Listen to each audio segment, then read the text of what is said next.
So, Tommy McMullin. Tommy McMullin is number 14. Tell me about your growing up and your history in Macon. Tell me about your family from Macon. Tybee, grew up, born 1942. My mother and father, of course, lived in Tybee, and there were 5 children. Unfortunately, my father and mother, they separated, but along came a stepfather who probably was an angel, as we all say, and his name was Ulysses Anderson. And with that, my mother and father together, 5 children, we all graduated from high school. And back in those days, high school graduation was probably the thing to do. But I grew up in Tybee, which was considered, I don't know if we call it the slums or what, but we loved it. It was a big family there, and people knew each other. And I think we all look back on Tybee as being a great place to live because we developed such great relationships and friendships. We didn't have a lot, of course. I remember growing up in a 2-room house with no electricity, typical things that we experienced back in those days. And we studied by a lamp, but we were all really interested in our studies, and of course my mother was interested in what we did, and therefore we continued our education. I was the only one to go to college, and the reason why I ended up that way is because of some experiences that I had at Pig.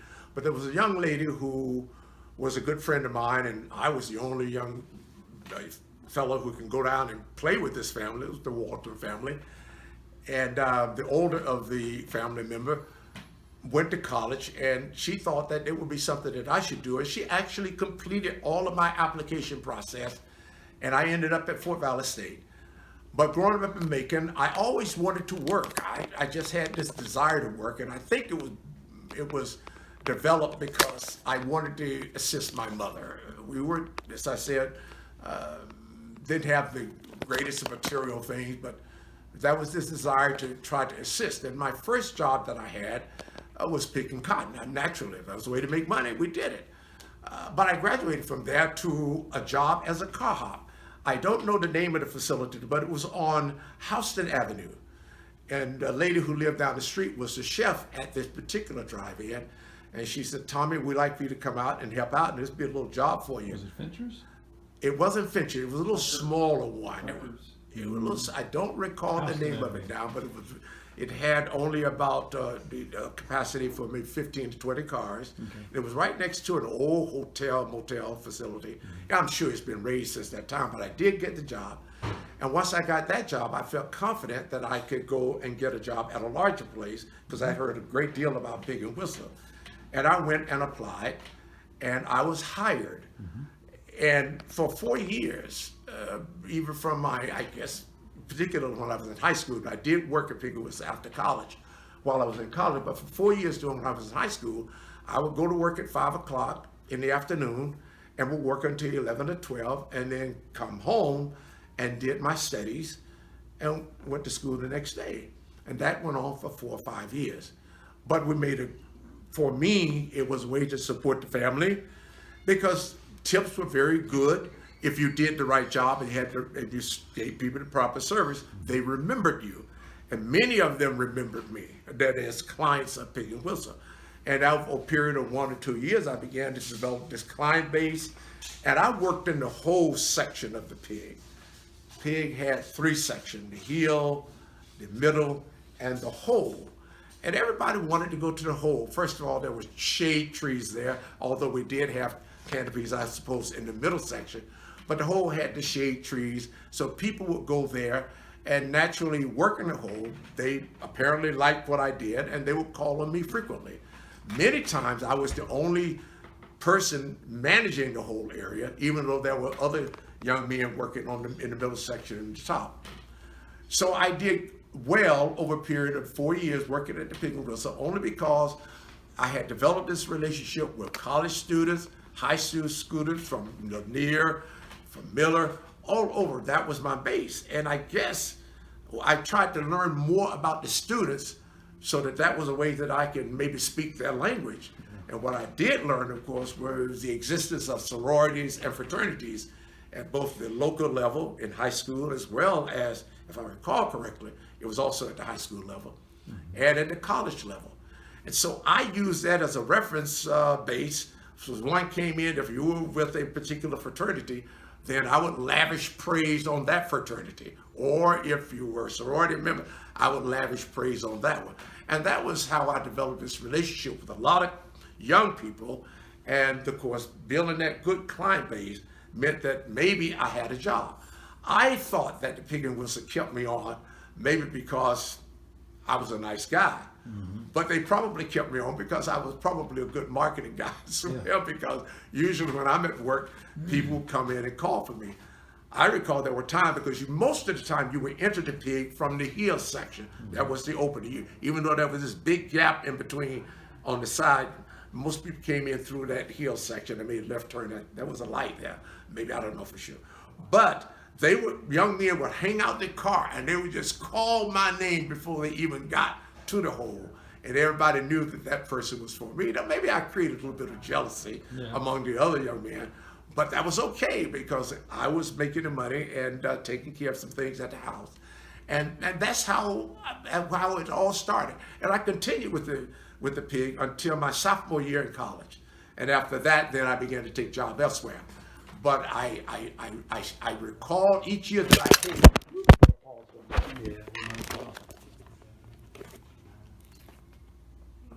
Let it run. So, let me get it set back up here. There we go. I said. And then you're still going. Yeah, so each year I would come back home to visit after I had graduated from college and moved to California. And I would come back and I really wanted to talk to the young men who worked on the yard because they were all good friends of mine.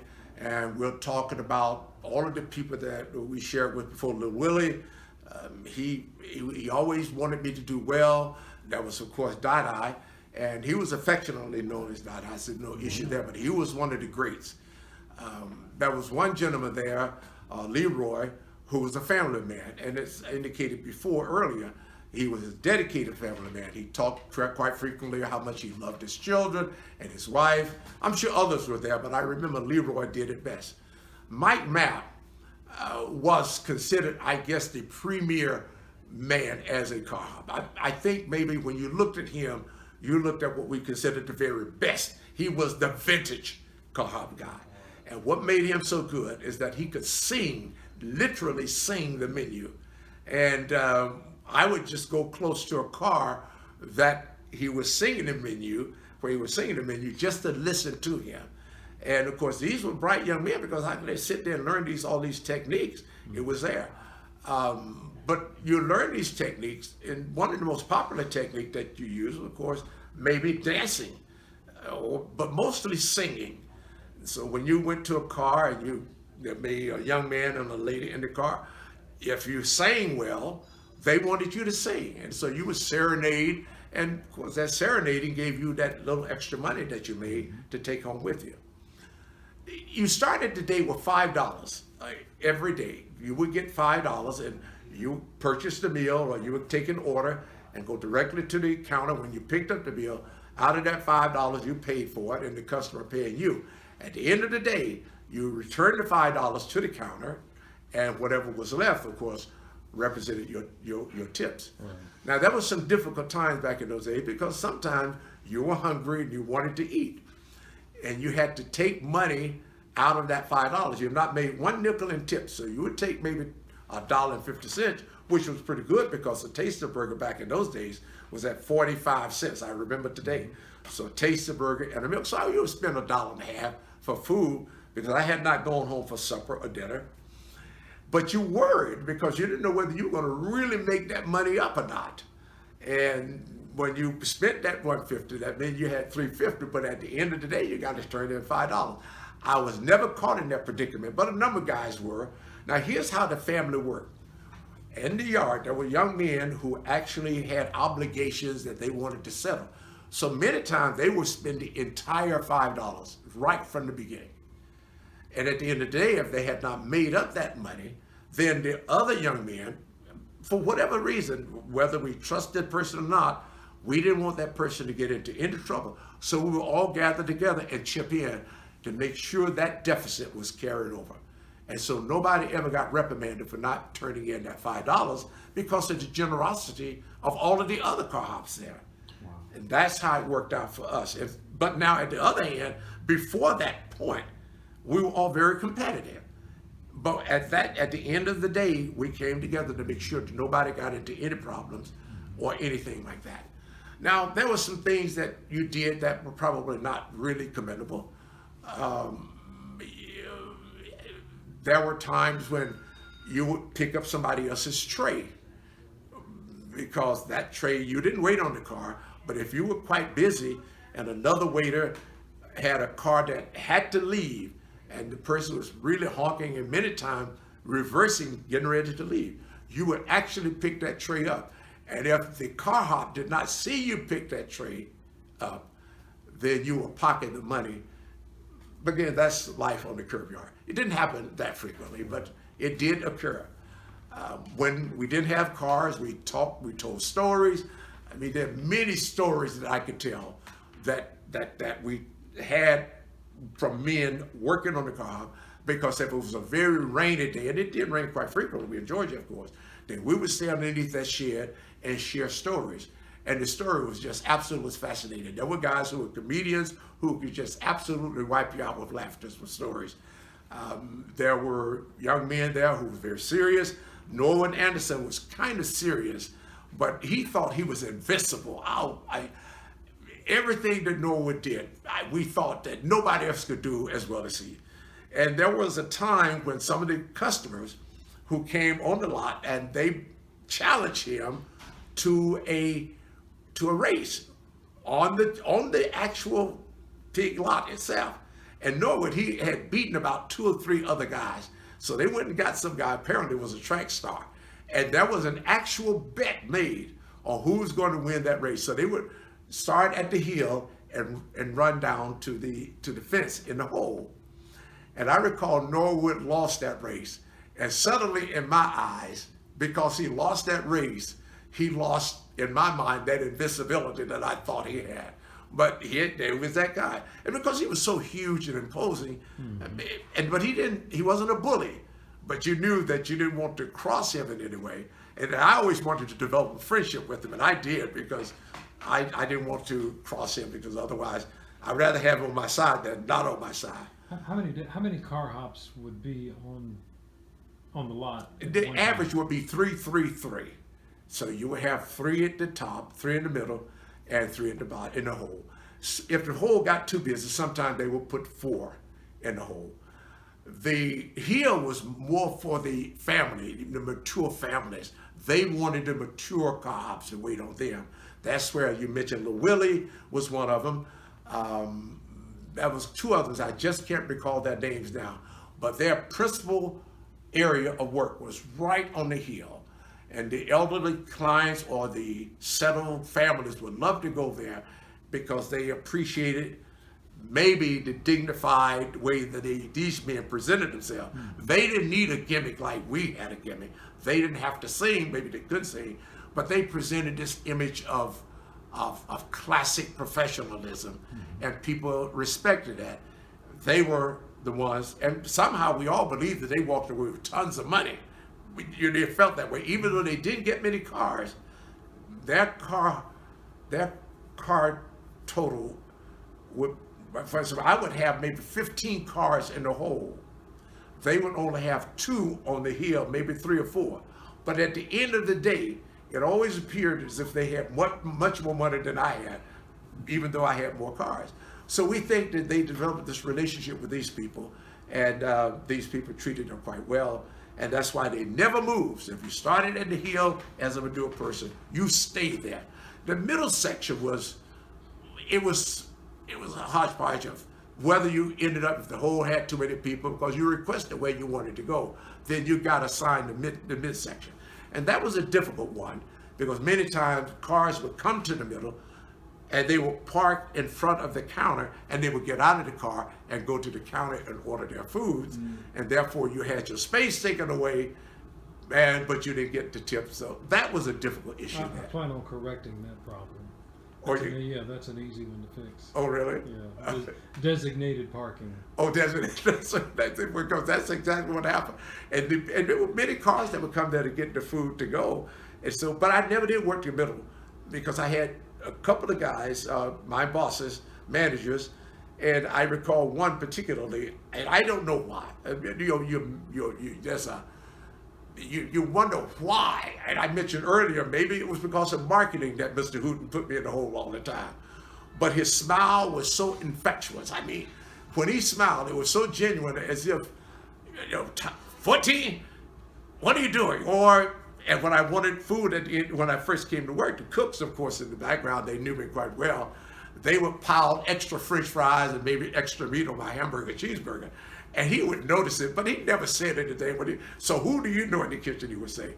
So I had a great relationship with him. And I oftentimes talked and thought about him. When I came back, I would go by and visit maybe a couple of times. But then, of course, everything just faded away. I think the most difficult part of what I experienced about the pig, when I came back and it was no longer there. And no young men working on the lot. In fact, they had converted it to another eatery. But I did a historical film on it. I think I used a Super 8, and I filmed it because I just wanted to have that as a remembrance for me, for the Pig'n Whistle. Mm-hmm. I don't remember any difficult issues there. We didn't have any terrible brawls in terms of young men fighting. It was just a wonderful place to work, right. But it was very competitive. But if you had a good gimmick, then you could make it work. And my gimmick, by the way, I couldn't sing. Everybody knows that. I couldn't dance. I was terrible at dancing. So I figured out what's going to make it different for me. And that's when I involved myself with the fraternities and sororities. And that's how I became maybe successful. Right. And that was it. When I did that, a lot of the young men would come and encourage me to go to college. And some particularly specifically said, here's some money for your college education. But particularly when I was working during my senior year. Now, I never had any thoughts that I would go to college, but it was an inspiration that came to me from all of these clients that I had, mostly young, that they would say, here's this extra money for you to go to college. Well, naturally, I didn't use it for that purpose, but the thought for that, because the money had to go to my mother. In fact, I would never take any money from what was made of the entire 4 or 5 years I was working at the pig. Every time I got home, I would empty my total pocket and give it to Mom.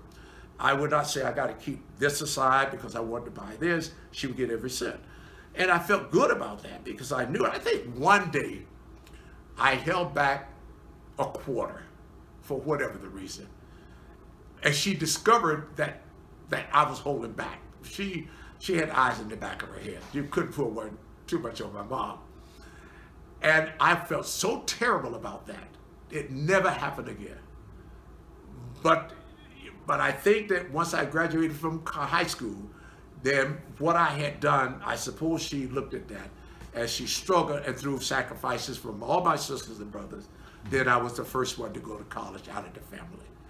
But it all began at the pig, and that's where I got this history. And probably some other skills too, which probably nobody knows, but I'll relate it. When I got to college,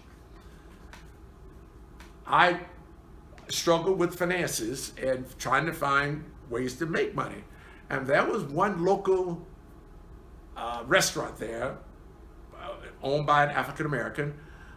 I forget the name of it at this time, but I went over to him and he asked me what kind of work did I do. I said, work? I told him I was a waiter. I worked at the Pig'n Whistle. And he said, well, that's great.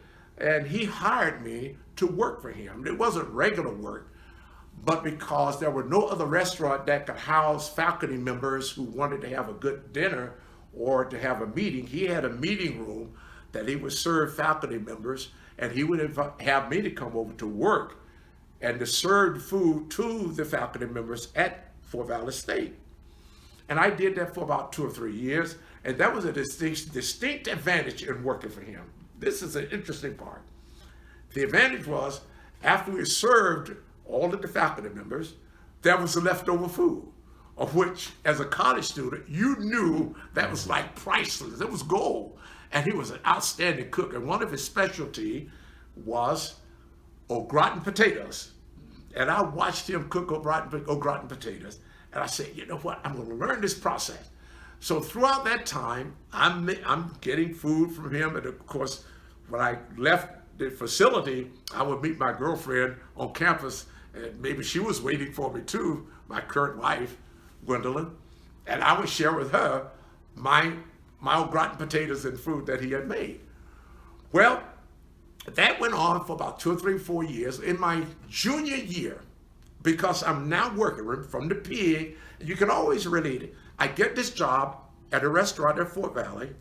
In my junior year, the director of student activities, Dr. Ozias Pearson was his name, he said, Tommy, you know what? I have a man coming down from the government who's going to interview for a job with the government. And I'm recommending you to go through the interview. Well, thank you very much, sir. I didn't know anything about what he was talking about, but if I had an interview, I took it. Well, on the day of the interview, and I should put this in my sophomore year, I went to Illinois to work with the Green Giant Company, harvesting corns and peas. And there were times I worked as much as 36 consecutive hours, because when the harvest is coming in, you don't take a break because you are paid based upon what you work. If there's harvest, you don't work. Well, when the individual came from Washington, D.C.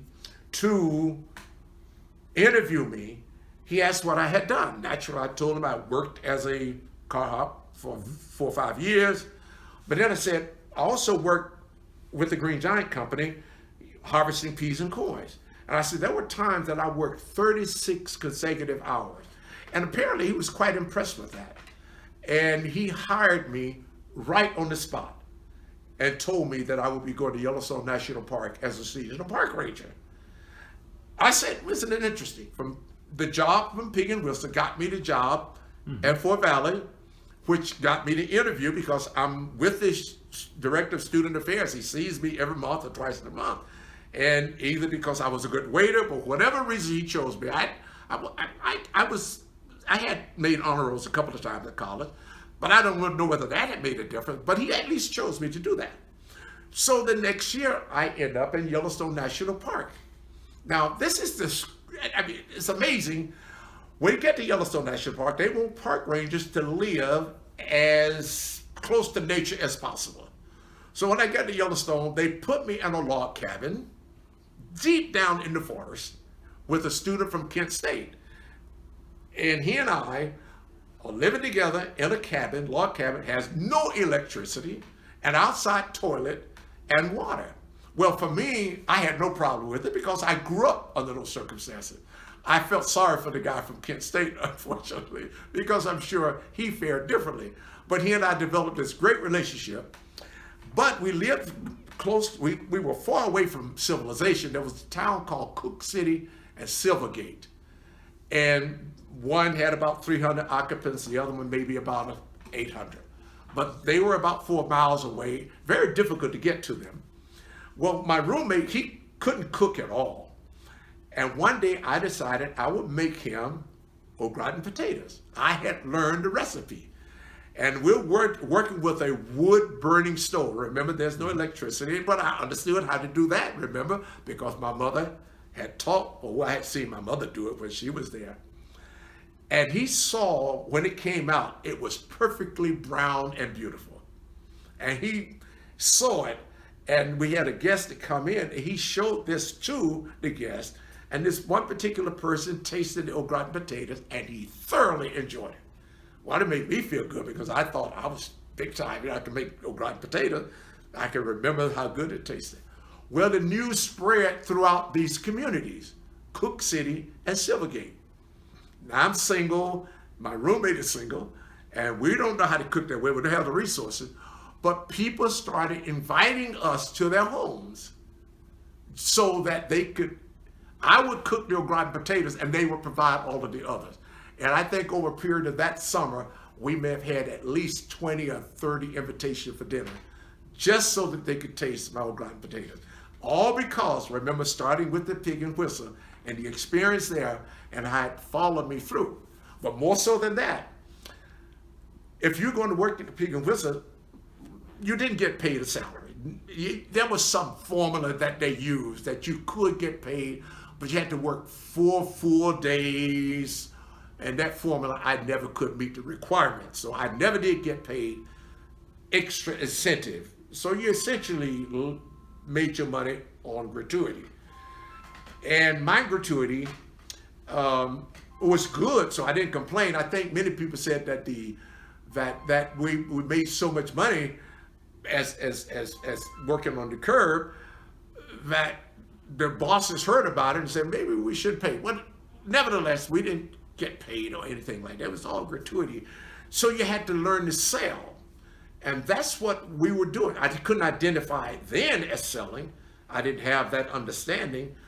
But later on, as I became a banker, which I was a sales guy, and I even taught selling, because selling is not just, just being enthusiastic. There's a technique. And I learned that technique at Pig'n Whistle, for sure. And that technique, I think the basic part of it was, and I use this for my son, if you want to be interesting, you have to be interested. And so I developed this great interest in my customers. And I would always want to know about them, what they did. And it was not only my way of, I guess, selling, but it was also educational, because what they shared with me, I wanted to know. They shared with me their college experiences. They shared with me their life experiences, where they had traveled, and all of that was riveted into my mind. Mm-hmm. And I think that because of that reason, I developed the skill for selling, which I believe, hopefully, that I possess today, and it worked quite well for me. But I have to credit it again to the old Pig'n Whistle and subsequently to the au gratin potatoes. How do you think those au gratin potatoes go today with barbecue? That's interesting. I never thought about that. I think it would go great, because typically you don't see a good au gratin potato anymore. I've tried them wherever I've tried it. Recently, I made, about 2 years ago, I made au gratin potatoes for my sister, who continues to live here in Macon. I have 3 sisters still living in Macon, and she thought it was quite delicious. But it's a technique, and of course, I don't know if I remember the technique as well. Now, the cheese that you use, most people probably get expensive cheese to add to the au gratin potato. But Mr. Lemon, who was the owner of the store, the restaurant, he used Velveeta cheese. Mm-hmm. So I still use Velveeta cheese for my au gratin potatoes. And even though you may consider it being inexpensive, it makes great au gratin potatoes for me. And he used pimento and butter, of course. But the technique was there. But that brown top, if you just got it beautifully brown, and you didn't want your potatoes to be mushy, they had to be kind of firm but cooked, then you had a great au gratin potato. Let's back up to the 1950s. Tell me about the smells in the parking lot of the Pig'n Whistle. Oh, when you walked on, there was a bunch of things happening. That what made you hungry. It's like going to a county fair. When you walk into the county fair, you eat only because you smell the food. When the Pig'n Whistle, cooking was everywhere. We were, when we got to the pig, where we would either stand on the lot and wait for the cars to come in, or if there's inclement weather, we would stand at the barbecue pit. And then there was a young man who would be barbecuing chicken or beef or whatever was out there, being a pork. And then from the kitchen, you had to smell. So it was just this aroma of great food that you got from the Pig'n Whistle. Talk about the barbecue, because after you left, they did away with the barbecuing and everything was roasted inside in gas ovens. Oh. Tell me about the process in the beginning. The process was absolutely incredible. First of all, I think what we all remembered about the pig, particularly with you call it chip barbecue here. We didn't use that term back in those days. No, shredded, whatever they call it. When we use chip, now they call it, what do they call it? Pulled pork. Oh God, that was not a term. It was chip barbecue is what we call it. And they would take a bun that was steamed, and it was just hot and mushy. But when you ate it, it would obviously melt in your mouth because you spread the charcoal out on the pit, and it was barbecued out in the open so people could actually see the food being prepared. So you got the chicken and the barbecue. What did the barbecue look like? It was like a huge side of a roast. Like I'm not a good describer of me. So it was charcoal or wood? It was charcoal, and they put the charcoal. Now, when I was there, they used charcoal, and it would burn. And in the cook, now it was a very old unit. Now, it was there for many years, and the guy would take a steel rod and poke it through the beef that they have, and no, the pork, the side of meat that they had, and it would rotate automatically. It was an automatic rotator. And as young men working on the curb yard, we had to watch that food being cooked. That didn't help us too much because it created the desire to have more. But most people could come and order as many. I remember there was a family of 5 that came in, and I remember distinctly. That family ordered about 4 pigs per person. That's what we call them. You didn't say anything. I want 4 pigs, or if you went a little bit further, you wanted something different, you had a pig special, which was your regular bread with lettuce and tomato and the barbecue.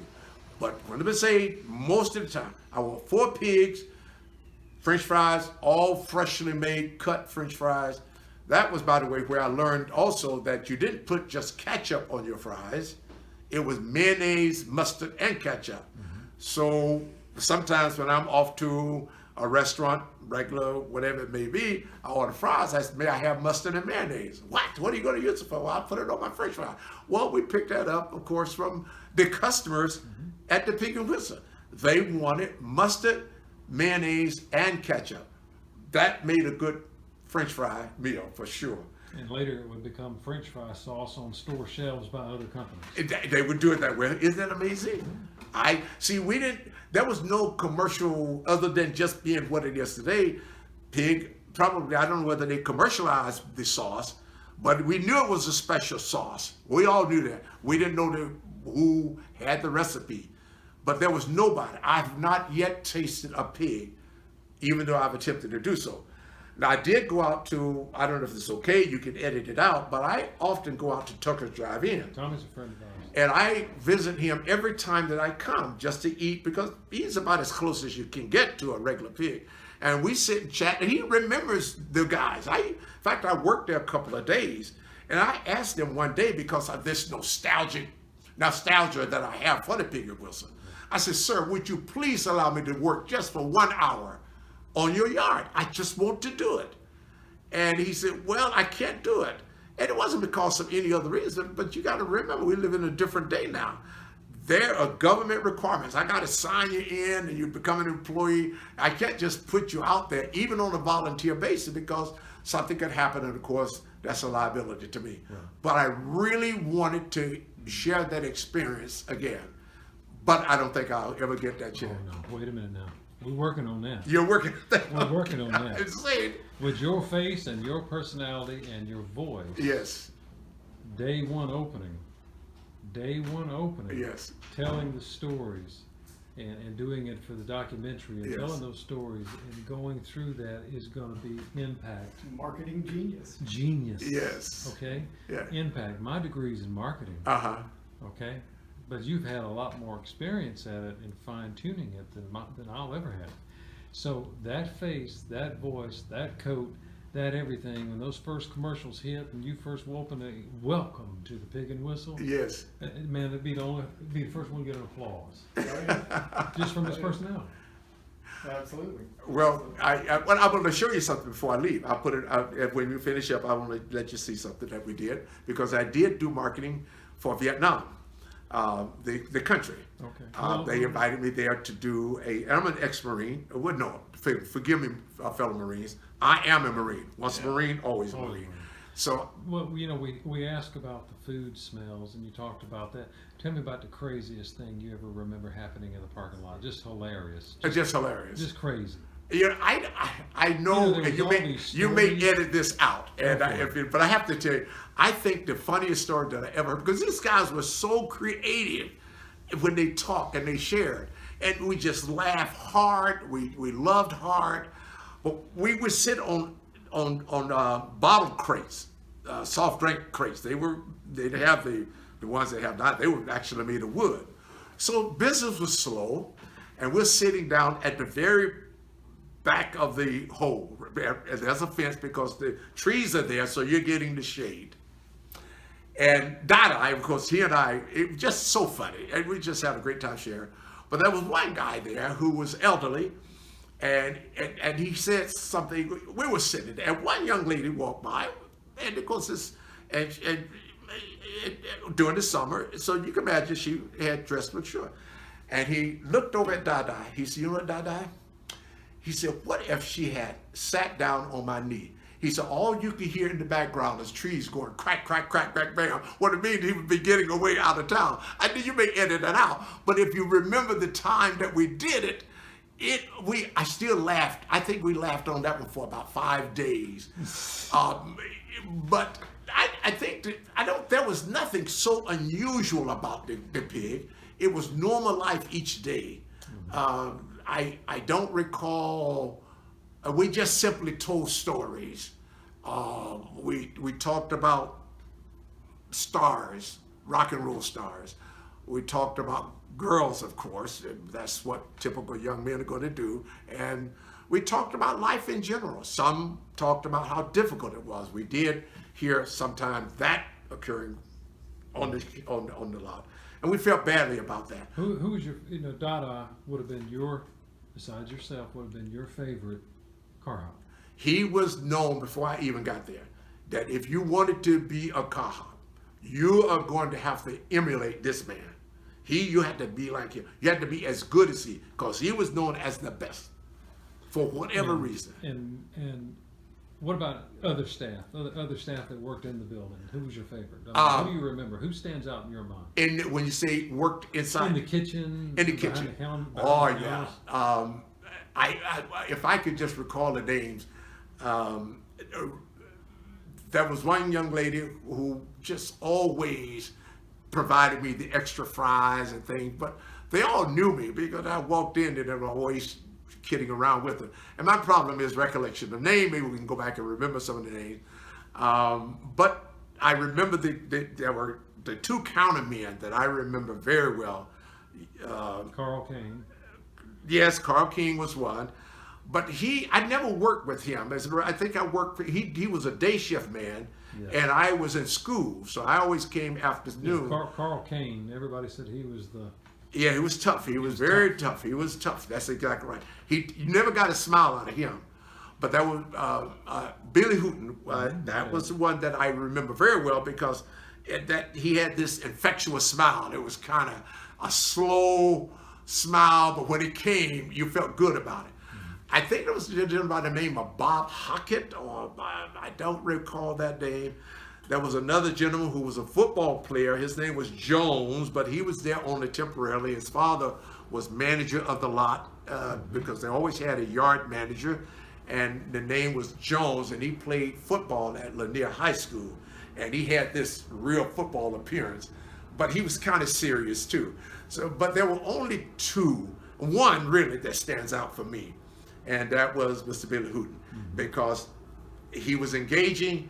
And for the way he called my name, it affected me a lot. And I don't know why, so I can't describe it. All I know is that there was a genuine feeling that I had about the relationship that I had with him. And I wish I could, as I said, it might have been marketing. I was bringing a lot of cars, so maybe his boss told him, hey, make sure that number 14 gets in the hole because he's going to get the customers inside. Yeah. Or maybe that was God's way of putting somebody in front of me that would inspire me to continue doing what I was doing. You were asked this earlier, and then we'll close it for now because we're not done yet. Yes. Today we are, but not done yet. Okay. You were asked earlier, what is it like starting out at the Pig some 50 some odd years ago, going on 60 years ago. Then now, some 60 odd years later, having this conversation again, talking about the pig. You talked about the pig the time that you worked there in the 1950s. Here we are in 2018, and you're still talking about the Pig'n Whistle. Well, you can't forget it. I now live in California because I go down Hollywood Boulevard. That's Pig'n Whistle. Mm-hmm. So it has always been there. But I remember that it was and we should never forget my earlier statement. Can't forget it. But I recall my mother saying to one of my sisters, because their time was difficult when she and my father were both ill at the same time. Right. And my older sister said to me, she said, I don't know if you know this, Tommy, but Mom said, had it not been for you, she would not have known where to get food the next day. I'm sure she would have gotten it. But it just made me feel good to be able to come home and whatever I had made. So you see, it was more of a deeper relationship with the pig than just this superficial. Well, that's not too superficial, the part that I worked there. But the fact that I was able to add to the life of my family is what makes me feel good about what happened. So everybody who contributed to me at that time, who gave me the large tips. You remember I indicated one person gave me a tip of $5. Well, in today's money, you're talking about maybe $50, just for no reason at all. And one Christmas Eve, I didn't have it because you got tips mostly in change. My pockets were bulging because I made in one day more than $40 in tips. That would be like $400 today, maybe. So that's what I could bring home, and I was happy to get home to empty my pocket to my mother and say, this is for the family. So that's it. It was my life. It was what God gave me to provide for not only myself, but for the family as well. How do you think the pig would do today? I don't know. I think that if it's done in the right way, I think it could be quite successful. I know that the name is there. I gotta believe that people remember the name, although we're all dying out. But I think the legacy of it, if it's produced in the right way, I think it would be a huge success. I think it's the way with movie stars and entertainers. You've got a generation today that are fan of entertainers that have been dead for 40, 50 years. That's right. So it's the legacy, the history behind it, and being able to connect that to something different, positive, and into the future. Exactly. And I think the pig, it was around for a short tenure. It needs to come back for a long one. For a longer period of time. Yes. And because you can have history on your side, and that history, and I hope that somebody would document the history. Oh, yeah. And as long as that history is documented, then that legacy will remain. And I've shared this story with so many people. In fact, I was sharing with the young man that I have a friend who is a writer, and I'm seriously contemplating my own biography. Not that it means anything to anybody else, but I like to leave something for my generation to see where I came and what I did and what I had to do to get to where I am today. And I would think that what you're doing, combine all of that together, and you have a historical document or information that I think will make another Pig'n Whistle great. Like, how does Cracker Barrel exist? Because it has that image, right? To some extent, produce that same image for a Pig'n Whistle. Yeah, the Cracker Barrel exists because it has the image, but it don't have the history. That's exactly what I meant. That's right. The image plus the history would make Pig'n Whistle together. Absolutely, that's what I mean. Can you imagine photos on the walls? Then the food. Yeah, then the food. That's right. But imagine when you walk into a Pig'n Whistle and you got photos on the wall of the old pigs and the old references. Every single story. It would be a delight. Well, I'm going to tell you, I'm going to end it right there.